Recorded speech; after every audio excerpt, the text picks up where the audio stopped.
Well, good morning and Happy New Year. I hope that you're able to see this. We had a little bit of issues. Oh, it looks like it's working now.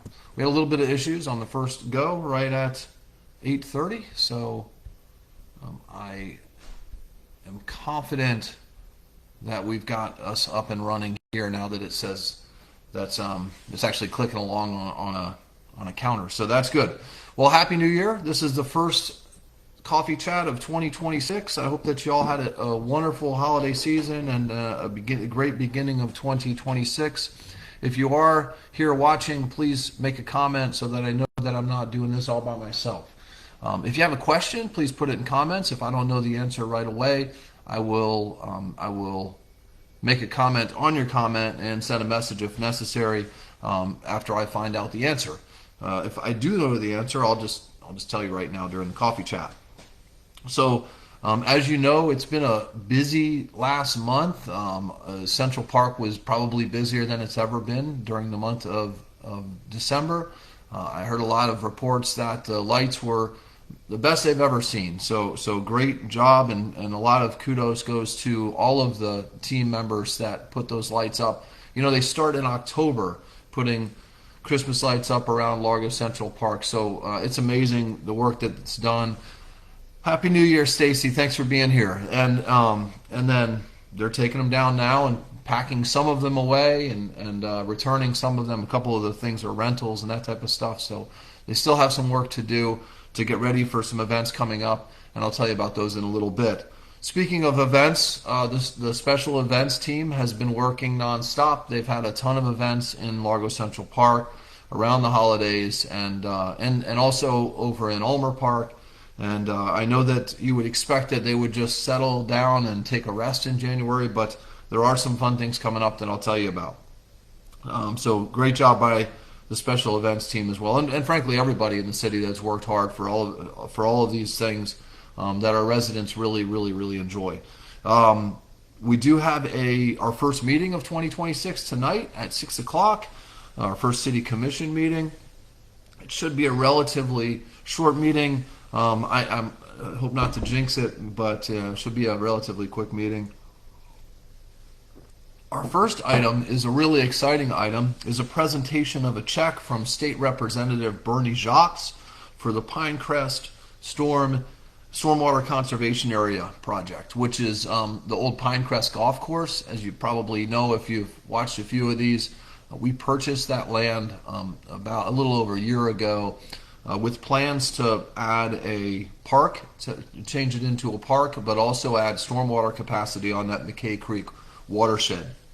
As you probably know, Largo Hospital flooded, and also many private properties flooded downstream of that what was a golf course out on McKay Creek. So we'll add a lot of capacity. Some of it will remain relatively dry throughout the year, and pretty natural state with native plants and native wildlife.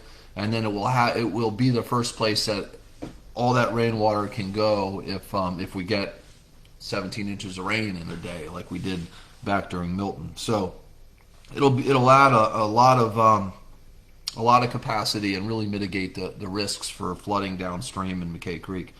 So we're excited about that. $950,000 for design and permitting phase of that project. Good morning, Commissioner Sofer. It's good to see you here.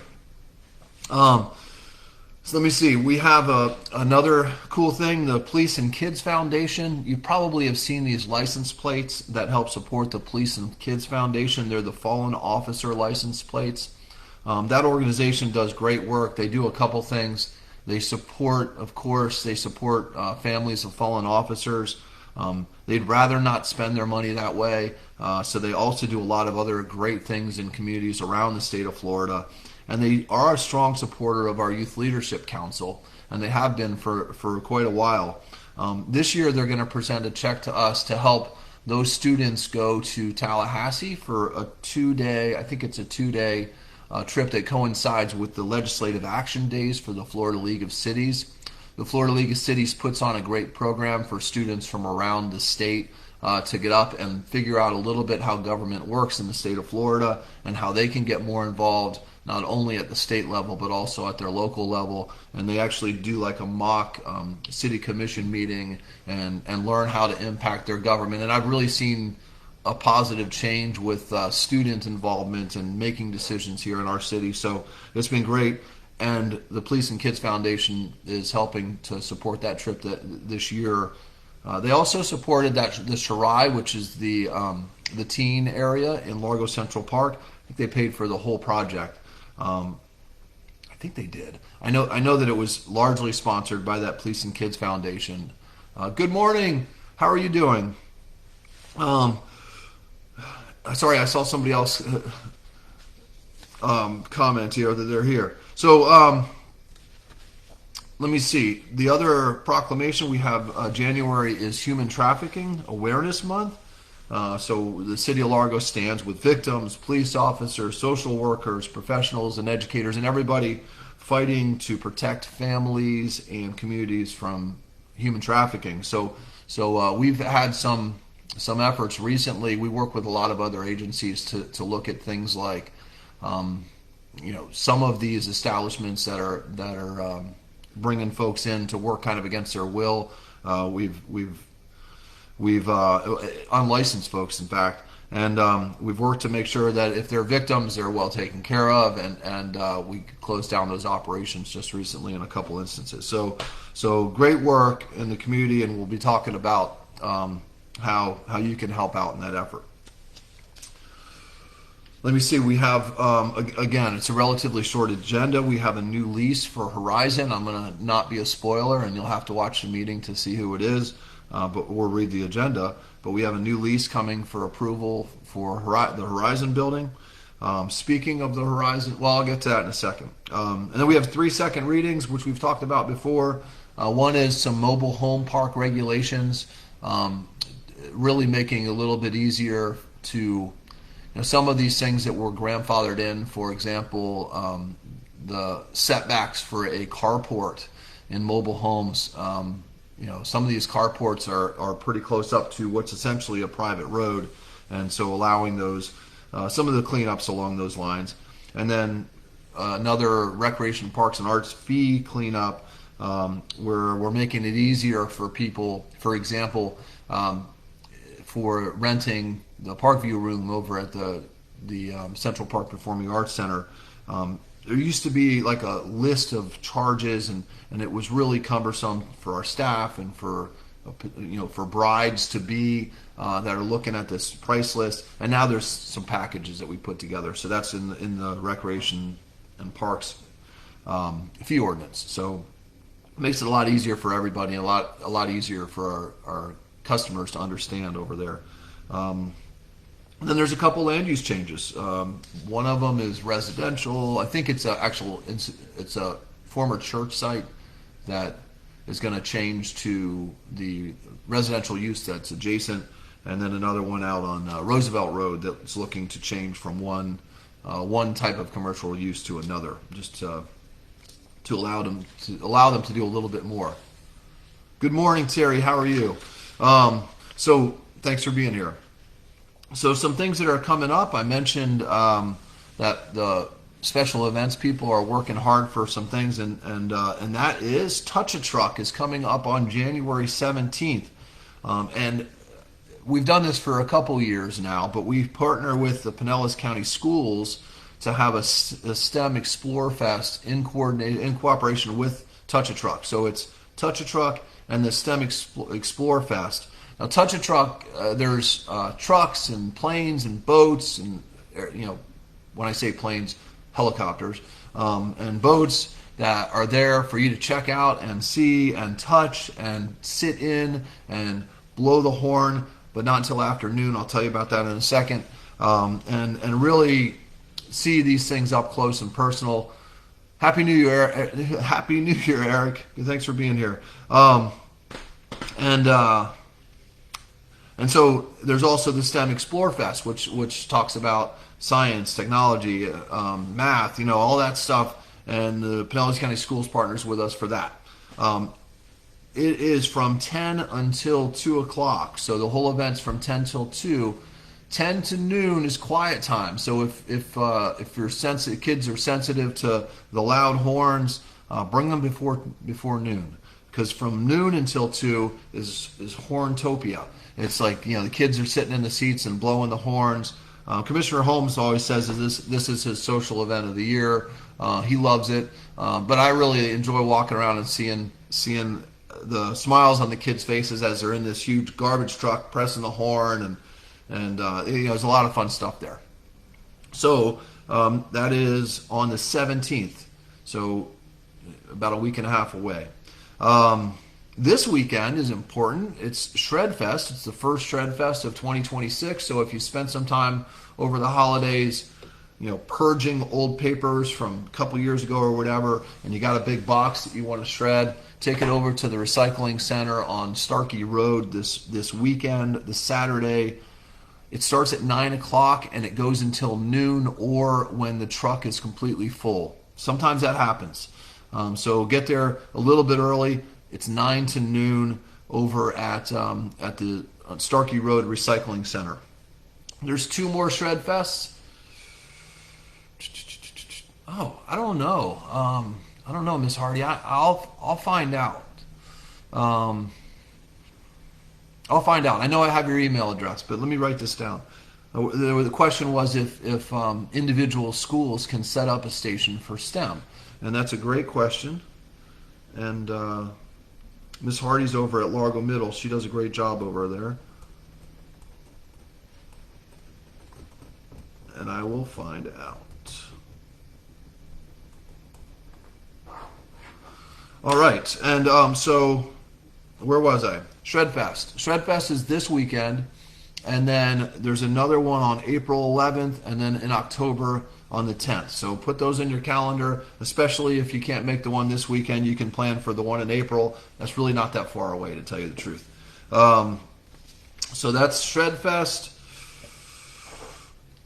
Oh, and there's a lot of great events going on at the library and at the Central Park Performing Arts Foundation. But when I was kind of perusing through the schedule, I discovered that in January you can get your old school music fix because the Central Park Performing Arts Center on Wednesday, January 28th, they will have Totally Tom Petty Las Vegas tribute. It's a Tom Petty tribute band. So it's Wednesday the 28th, Totally Tom Petty. And then the next day, on Thursday the 29th, you can see Take It Easy, the Ultimate Eagles Salute Band. So the Eagles on Thursday. And then Friday, this will be fun, Almost ABBA on Friday the 30th. And then wrap it all up on Saturday with Fleetwood Mac, which M-A-C-H, not Mac. It's a Fleetwood Mac tribute band. So good morning, J&M Farms, J&M Bee Farms. I think I sent you, I don't know if I sent you a response. I got some information for you, but thanks for being here. I just got it late last week, so about potentially helping to remove bees if the city ever needs to do that. Fleetwood Mac is the last one on Saturday. It's a whole week of like kind of classic rock stuff. Sounds pretty fun over at the Central Park Performing Arts Center.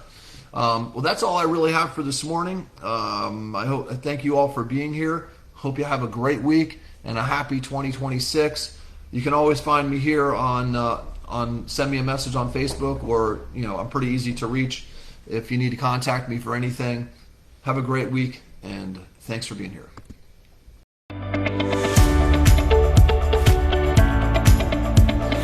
Hi, I'm City Manager John Kirk. Have you ever wondered why Largo invests in certain projects? Sometimes it's improvements to infrastructure, like enhancing ways to get around Largo or increasing stormwater drainage. Other times it's community spaces, like the revitalization of Southwest Pool, or it may be improving public safety with modernized fire stations and equipment. The reason behind these decisions? Largo's strategic plan. The new Vision 2030 strategic plan builds on the previous plan's foundation, guided by Largo's values and shaped by thousands of community voices. Residents, businesses, and city team members all helped shape this plan through surveys, community conversations, and more. Vision 2030 helps departments prioritize initiatives aligns with the city's budget and guides long-term investments by focusing on 4 key areas: sustainability and resilience, building a resilient community that preserves our natural environment; public health and safety, ensuring our community is safe and informed; community pride, building a sense of belonging through spaces, events, and connections; and organizational excellence, investing in the team members and systems that serve our community every day. Together, we're charting a course towards a stronger, more vibrant Largo, and Vision 2030 is our roadmap. Learn more and explore the full plan at largo.com/strategic plan. Here's a closer look at the initiatives that the Vision 2030 strategic plan aims to implement in the coming years. Sustainability and resilience means preserving our environment and reducing resource consumption, strengthening Largo's ability to adapt to environmental challenges, and supporting a community where residents and businesses can thrive. When we talk about public health and safety, we mean making Largo a place where people feel safe and can stay active and healthy, and can rely on strong infrastructure and emergency services that are ready to respond when it matters most. Community pride means creating a city where people feel connected. Neighborhoods are vibrant and welcoming, and everyone has access to services and experiences that make them proud to live in Largo. And when we say organizational excellence, we mean building a workplace where team members feel valued, supported, and empowered to deliver superior service, grow their skills, and help make Largo even better every day. The community-inspired Vision 2030 strategic plan is the why behind what we do. We hope you'll explore the full plan and stay connected at largo.com/strategic plan.